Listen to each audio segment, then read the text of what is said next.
Ngayon, gagawa tayo ng isang merienda or pwede ding ulam. Ito ay ang vegetable spring roll or lumpia. Ito ang mga sumusunod na ingredients. Mixed vegetable stir fry. Meron siyang bean sprout, cabbage, and carrots. Kung wala kayong mabilan ng ganito, pwedeng maghiwa na lang kayo ng separate. Potato, sliced into strips. Green beans or baggy beans.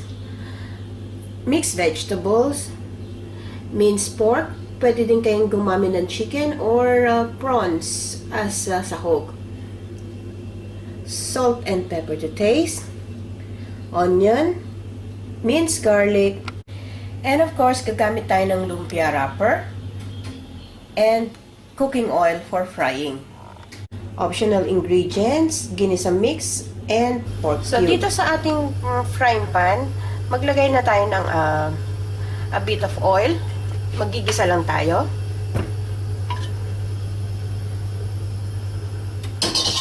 So, painitin lang natin. So, mainit na itong ating oil. Magsatay na tayo ng garlic.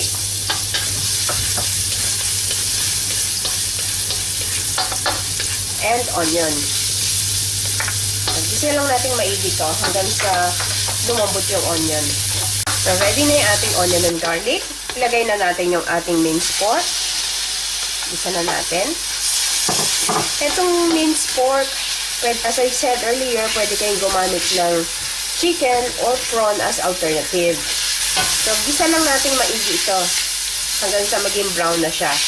Ready na yung ating pork. Pwede na natin isama ngayon yung potato.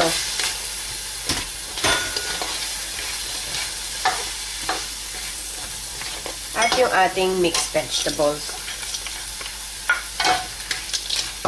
So, igisa lang nating maigi ito hanggang sa medyo malambot na yung carrots. So, medyo malambot na yung ating carrots. Pwede na rin natin isama yung ating green beans. So, haluin lang natin maigi.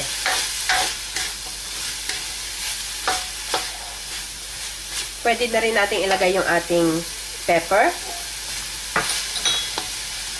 Yung ating pork cubes, durugin lang natin.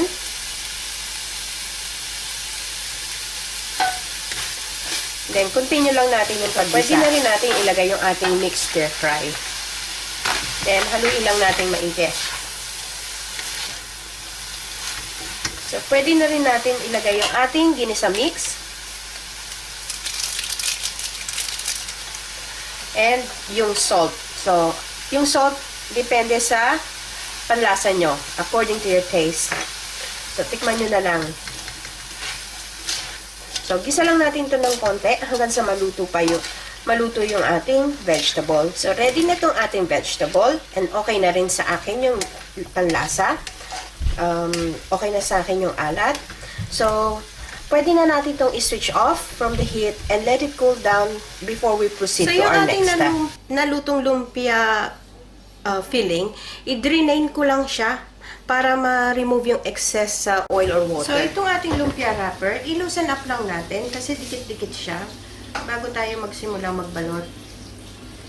So, loosen up lang natin isa-isa.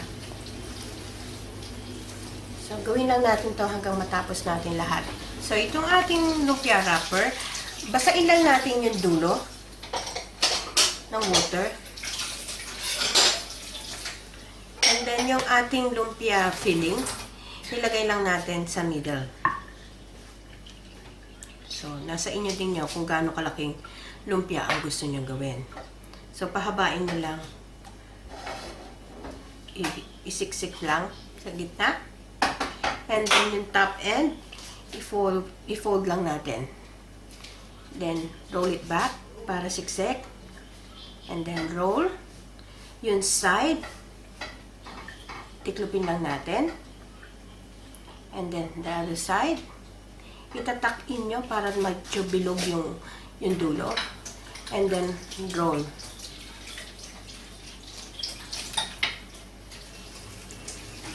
Ayan, ready na.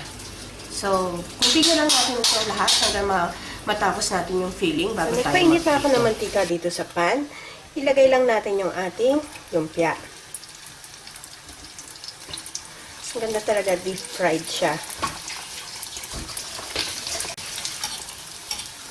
So, pagka, iintay lang natin siya mag-golden brown. Then, ikot-ikot lang natin. So, brown na yung other side. I-turn lang natin. So, hanggang maging golden brown, then pwede na natin i-switch off and remove from the heat. So, this one is ready. Pwede na natin siyang i-remove from the heat. I-drain lang natin yung excess oil. So, ayan. Kumuha lang ako ng strainer at doon ko drainain yung ating napritong lumpia. So, ito na ang ating vegetable spring roll. Best served with pinakurat na suka. Sana magustuhan niyo itong recipe na ito and share it with your friends. Hanggang sa susunod kong video, magkita-kita ulit tayo. Salamat! Bye!